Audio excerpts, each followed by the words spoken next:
Hello दोस्तों, कैसे हो आप सब। आई होप आप सब अच्छे से होंगे। पहले तो मैं आप सबसे माफ़ी मांगना चाहूँगा कि कुछ टाइम से मैं वीडियो नहीं ला पाया, क्योंकि मैं थोड़ा सा बिज़ी था। इसलिए मैं आपके साथ आपका ये नॉलेज शेयर नहीं कर पाया, मैं आपको पढ़ा नहीं पाया। सो उसके लिए मैं सॉरी कहना चाहूँगा सबसे। तो आज से हम फिर से स्टार्ट करेंगे हैं, लेकिन अच्छे से स्टार्ट करेंगे। तो अब आज का जो मैंने पहला टॉपिक चुना है कंक्रीट का, कंक्रीट टेक्नोलॉजी का टॉपिक है ये। सबसे पहला टॉपिक जो मैंने चुना है वो है behaviour of concrete in tension. Tension में कंक्रीट कैसे बिहेव करता है। तो चलिए हम इसे शुरू करते हैं। जैसे कि आपको सबको पता होता है, जैसे कि आप सबको पता है कि कंक्रीट जो हमारा होता है वो टेंशन में बहुत ही वीक होता है। ये कंक्रीट जो है वो इसके लिए बनाया नहीं गया है कि वो डायरेक्ट टेंशन उठा सके। डायरेक्ट टेंशन नहीं उठा पाता है ये कंक्रीट जो हमारा डायरेक्ट टेंशन नहीं उठा पाता है, वो इसके लिए बनाया ही नहीं गया है। लेकिन अब कई जगह पे हमें ऐसी जगह आते हैं टेंशन, किसी जगह पे फ्लेक्चर की वजह से आता है, या शियर स्ट्रेस होता है, या श्रिंकेज की वजह से, या टेम्परेचर जो चेंजेस लाता है उसकी वजह से इसमें टेंशन आ जाता है। तो इस सब को पढ़ने के लिए टेंशन हमें ज़रूरी पढ़ना है। टेंशन स्ट्रेंथ जो कंक्रीट की है वो ज़रूरी पढ़नी है, क्योंकि ये सब इसमें जो टेंशन पैदा करते हैं। तो एक और चीज़ जो होती है, जो प्योर टेंशन होता है, प्योर टेंशन जब प्योर टेंशन क्या होता है, प्योर टेंशन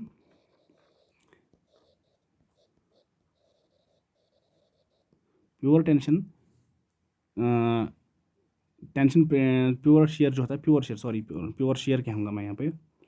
प्योर शेयर जो होता है वो पैदा करता है, प्योर शेयर पैदा करता है टेंशन। कहाँ पे? डायगोनल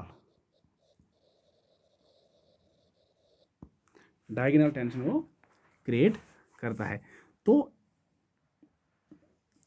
इसके लिए हमें ज़रूरी है कि इसकी नॉलेज हो हमें कि बिहेवियर क्या होता है कंक्रीट का टेंशन में, क्योंकि प्योर शेयर और इन सब चीज़ों की वजह से। तो पहले जब हम डायरेक्ट स्ट्रेस जो होता है, जो direct tensile stress of concrete होता है, वो होता है all 7 to 15% of compressive strength. क्या होता है? जो टेंसाइल स्ट्रेंथ होती है कंक्रीट की, वो 7 to 15% of compressive strength of concrete होती है।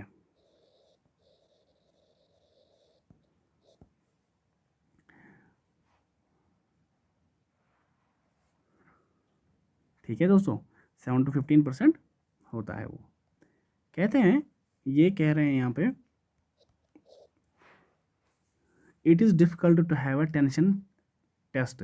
टेंशन टेस्ट डायरेक्टली करना डिफ़िकल्ट होता है, क्योंकि हमारे उसके लिए रिक्वायरमेंट क्या है? प्योर एक्चुअल टेंशन की। लेकिन वो हमें अवेलेबल नहीं, क्योंकि उसके साथ सेकेंडरी स्ट्रेसेस जो आते हैं वो उसको मिस अलाइनमेंट करते हैं। या टेस्टिंग जो टेंशन टेस्टिंग मशीन होती है उसमें मिस अलाइनमेंट होती है। तो डायरेक्ट जो इसके लिए डायरेक्ट टेस्ट है फॉर टेंशन वो अवेलेबल नहीं है। ठीक है दोस्तों, डायरेक्ट टेस्ट जो है टेंशन के लिए वो अवेलेबल नहीं है। तो हम इसको इनडायरेक्ट टेस्ट करते हैं, जिसकी वजह से हम फिर indirect test for tensile strength. तो टेंसाइल स्ट्रेंथ ढूंढने के हम इनडायरेक्ट टेस्ट करते हैं, ये नहीं करते हैं, इनडायरेक्ट टेस्ट करते हैं। ठीक है दोस्तों, तो इनडायरेक्ट टेस्ट कौन कौन सा होता है जो हम एक कंक्रीट बीम पे, कंक्रीट सिलेंडर पे करते हैं, जिससे हमें टेंसाइल स्ट्रेंथ इसी पता चलती। तो सबसे पहला टेस्ट जो होता है वो हम करते हैं, जो सबसे पहला टेस्ट है वो हम देखते हैं मॉड्यूलस ऑफ रप्चर से। Modulus of rupture of concrete. तो modulus of rupture of concrete क्या होता है?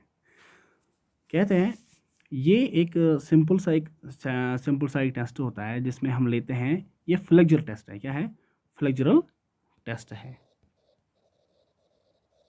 फ्लेक्चरल टेस्ट है ये, इसमें हम क्या लेते हैं, इसमें हम लेते हैं एक सिंपल सा कंक्रीट का बीम, स्क्वायर शेप में या रेक्टेंगुलर शेप में यूज़ करते हैं, और उस पर हम 3 पॉइंट्स का एक लोड उस पर रखते हैं।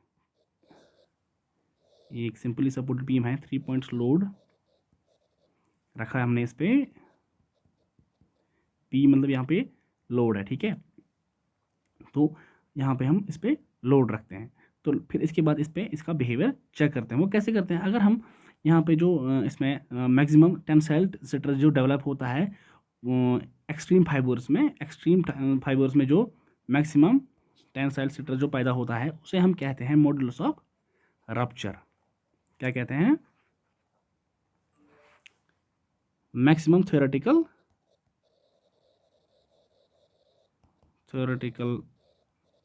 मैक्सिमम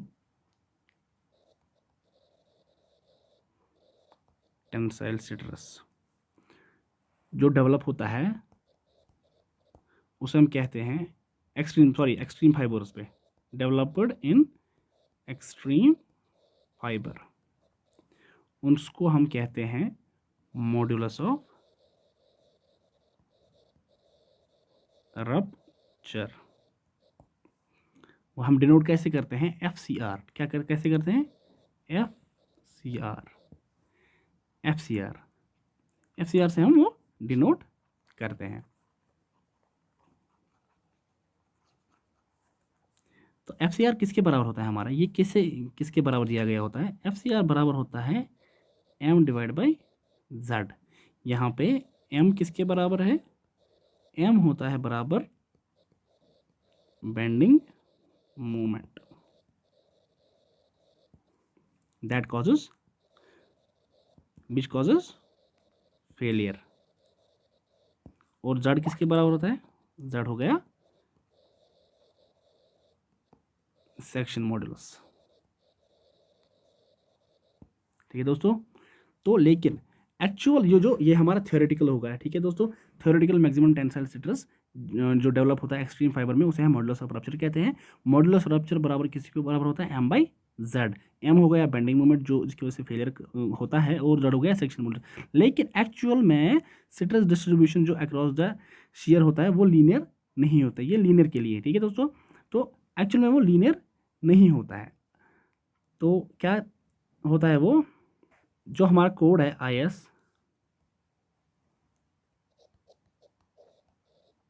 456/2000 उसमें दिया गया है, वो रिकमेंड करता है फॉलोइंग फॉर्मूला। क्या फॉर्मूला है, फॉर्मूला फॉर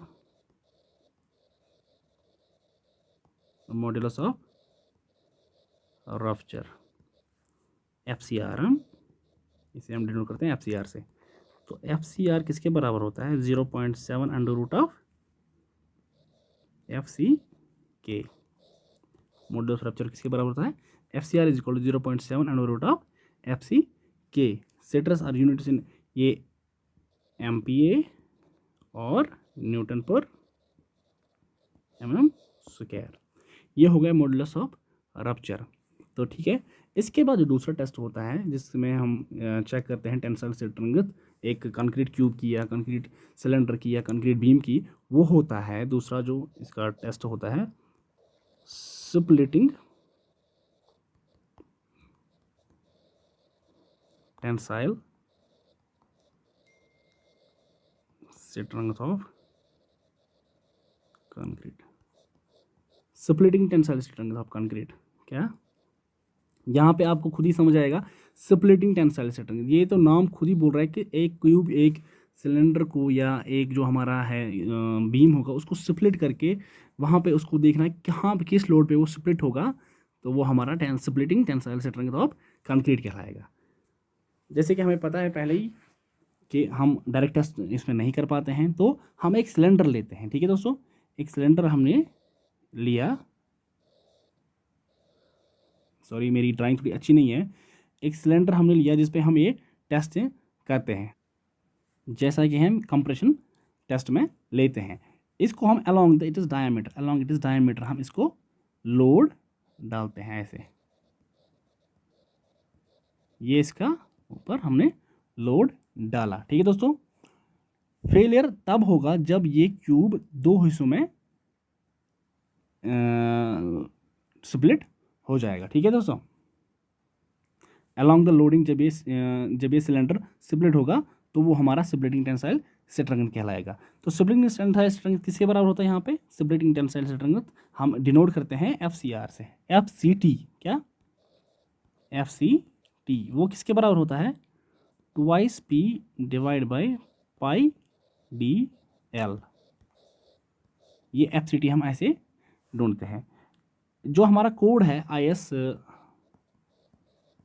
4562,000, उसमें इसके लिए कोई डायरेक्टली फॉर्मूला नहीं दिया गया है। जैसे कि हमारे पास मॉडुलस ऑफ रप्चर को ढूंढने के लिए डायरेक्टली फॉर्मूला दिया गया है 0.7 √FC की। यहाँ पे स्प्लिटिंग टेंसाइल स्ट्रेंथ के लिए कोई डायरेक्टली फॉर्मूला नहीं दिया गया है।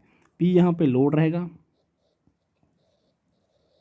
और D डायामीटर होगा, L लेंथ। तो यहाँ पे क्या कहा गया है, इन जो होता है, जो स्प्लिटिंग टेंसाइल स्ट्रेंथ होता है, splitting tensile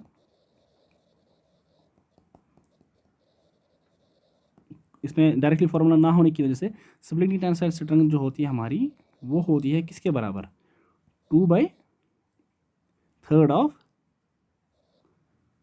of what? 2/3 of modulus of rupture, 2/3 of modulus of rupture of concrete.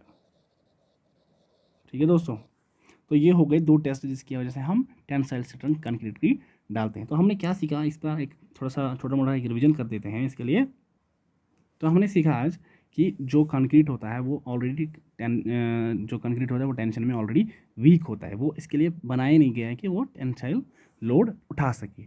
लेकिन इसमें कुछ टेंसाइल स्ट्रेस पैदा होते हैं due to what? Due to flexure, due to shear, due to shrinkage और temperature stress की वजह से इसमें टेंसाइल स्ट्रेस पैदा होते हैं। और उनकी नॉलेज को जो नॉलेज उनकी रखने के लिए हमें टेंसाइल स्ट्रेस इसके लिए पढ़ना पड़ता है। जो प्योर शियर स्ट्रेस होता है वो हमें डायगोनल प्लेन्स पे इसके लिए इसमें स्ट्रेस टेंसाइल स्ट्रेस पैदा करे। कौन सा? Pure shear causes tension on diagonal planes. इसके लिए हमें सफिशिएंट नॉलेज होनी चाहिए किसकी? Tensile stress, direct tensile stress की सफिशिएंट नॉलेज होनी चाहिए कि इसमें कैसे ये बिहेव करता है। लेकिन हमारे पास डायरेक्ट टेंसाइल स्ट्रेंथ जानने के लिए कोई डायरेक्ट टेस्ट हमारे पास है नहीं, क्योंकि ये फेल उसमें बहुत सारे टेस्ट उसमें ऑलरेडी मिस अलाइनमेंट हो सकता है due to some other stresses and tension testing machine की वजह से उसमें मिस अलाइनमेंट होते हैं। तो उसकी वजह से हमारे पास डायरेक्ट टेस्ट अवेलेबल नहीं है।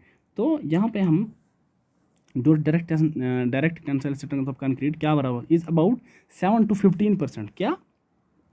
7 to, मैंने बोला पहले भी आपको, 7 to 15% of what? Of compressive strength. Tensile strength किसके बराबर होती है? 7 to 15% of compressive strength of concrete. तो हमारे पास कौन कौन से टेस्ट है जिसकी वजह से हम ये पढ़ते हैं? एक तो हो गया हमारे पास modulus of rupture of concrete.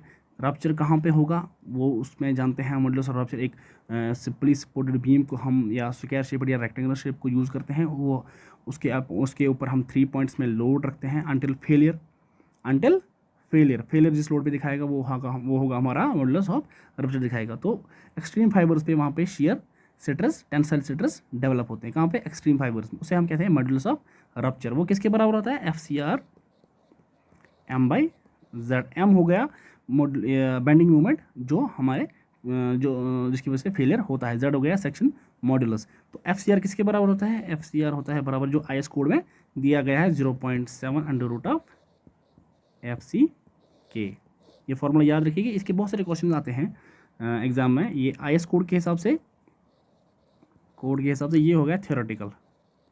ठीक है, तो ये तो हो गया modulus of rupture of concrete. इसके बाद दूसरा है हमारे पास splitting tensile strength of concrete. Splitting tensile strength of concrete में मैंने बोला आपको एक सिलेंडर स्प्लिटिंग टेस्ट में हम लेते हैं एक सिलेंडर शेप्ड एक बीम, सिलेंडर स्प्लिटिंग टेस्ट होता है। इसमें परफॉर्म करते हैं हम एक स्टैंडर्ड प्लेन कंक्रीटिंग सिलेंडर लेते हैं, जैसे कि हम कंप्रेशन टेस्ट में लेते हैं वो, उस पर हम लोड डालते हैं अलॉन्ग इट इज डायमीटर।